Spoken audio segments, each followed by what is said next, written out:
লক্ষ্মীপুরের রামগতিতে ট্রাক চাপায় battery autorickshaw আরোহী নাসিম আক্তার নামের এক নারীর মৃত্যু হয়েছে। এ সময় গুরুতর আহত হয় নিহতের বড় বোন পুষ্পা সহ আরও দুজন।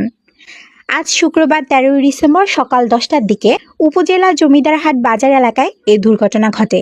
স্থানীয়রা মুমূর্ষু অবস্থায় আহতদের উদ্ধার করে লক্ষ্মীপুর সদর হাসপাতালে আনে। আহত পুষ্পর অবস্থা আশঙ্কাজনক হওয়ায় কর্তব্যরত চিকিৎসক প্রাথমিক চিকিৎসা শেষে ঢাকায় প্রেরণ করেন। অপর আহত অটোরিকশা চালক তাকে রামগতি উপজেলা স্বাস্থ্য কমপ্লেক্সে প্রাথমিক চিকিৎসা দেওয়া হয় বলে জানা যায়। নিহত নাসিম আক্তার ও আহত পুষ্পা সম্পর্কে বোন। তারা রামগতি উপজেলা চট্টিকা গ্রামের মৃত নজরুল ইসলামের মেয়ে। স্থানীয়রা জানায় সকালে দুই বোন বাবার বাড়ি থেকে চাউল কেনার জন্য রামগতি উপজেলা জমিদারহাট বাজারে অটোরিকশা যোগে যাচ্ছিলেন।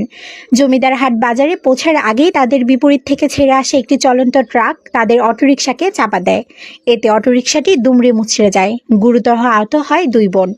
তাদের উদ্ধার করে হাসপাতালে আনা হলে কর্তব্যরত ছোট বোন নাসিমাকে মৃত ঘোষণা করেন। লক্ষ্মীপুর সদর হাসপাতালে কর্তব্যরত চিকিৎসক কমলাশিস রায় জানান, সড়ক দুর্ঘটনায় আহত দুই নারীকে আনা হয়। আমরা একজনকে মৃত পেয়েছি, অন্যজনকে হাসপাতালে প্রাথমিক চিকিৎসা শেষে ঢাকা মেডিকেল হাসপাতালে পাঠানো হয়েছে।